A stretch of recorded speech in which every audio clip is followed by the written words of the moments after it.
America, it is pulling freedom out to sea. A few of us saw it coming. The masses refused to listen, while others embraced the idea. Combined with the willingness to lie, cheat, and oppress their way to power, the Democrats pounced. Joe Biden and his handlers are now so close to snatching from us the country we love. His cabinet picks prove they will be spending us into self-destruction, and no one on the left cares. And one thing that I was worried about was that Biden was going to turn the clock back to 2013 and be deficit obsessed. That if there were going to be some people who were still, thinking that public debt was the biggest problem out there, and that's not true at all. Nope, not a problem with this crew. Look at the countries with massive public debt. Countries that destroyed themselves through high taxes and even higher spending. Greece and Italy are the two worst offenders. Their liberal policies that they embraced crushed them. Take money away from the people, you will take away power from the people. Add in the left-wing elitist quest to squash the voices of freedom. And you have a recipe for failure. It's going on in America. Just look at social media. A study by the Media Research Center shows since May 31st of 2018, President Trump and his campaign has been censored by Twitter 325 times. As for Joe Biden, not once. A goose egg. On nearly every major social media platform, conservatives are attacked through bans, blocks, and censored content. The liberal governors and mayors that run in too many cities and states, of course, want us under their control. All the lockdowns and curfews are simply a way to train the public to obey. If you don't wear a mask, even outside, you're a criminal. Take a look at this. Who can forget the woman being forcefully arrested for not wearing a mask during a high school football game?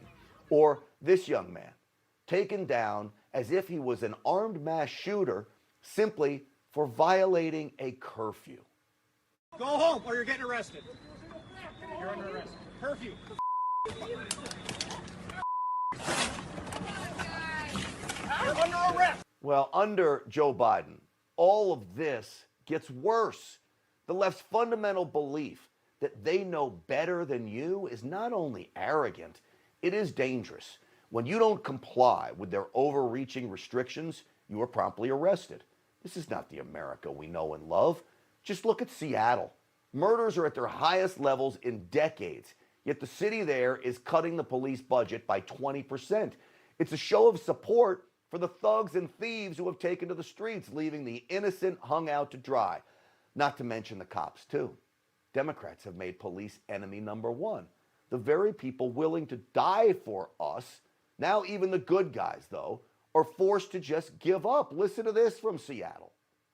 The mass exodus from the Seattle Police Department on their own is continuing. We may not have to defund the Seattle Police Department. They are defunding themselves. If you're a cop in Seattle, why would you stay? Look at our nation's schools and universities, too. They are filled with radical ideologues who will willingly try to take advantage of our kids, and we willingly hand over the keys to our children's minds to them. We need to take back the training of our future leaders, because right now they are exploiting our children to build an army of socialist warriors. Those kids need to be joining Stinchfield's army, not Stalin's. The reality is America is bruised and battered, but it is not lost. All of this, even the oh-so-questionable election of Joe Biden, should serve as a warning that the left is winning. But it also should serve as a rallying cry for each and every one of us to do more than we currently are. Get involved in local politics. Travel to Georgia to help hold the line in the United States Senate. Talk to your kids. Knock down the socialist indoctrination they receive at school. It is up to us, so get in the game. Take the president's lead and never, ever give up. You heard the president. He's not giving up. Neither should you. You just watched Newsmax TV, America's fastest growing cable news channel, now in more than 70 million homes. You can get Newsmax TV on your cable system or check your cable guide. And if your system doesn't carry Newsmax, call them, tell them you want Newsmax TV, because we're real news for real people.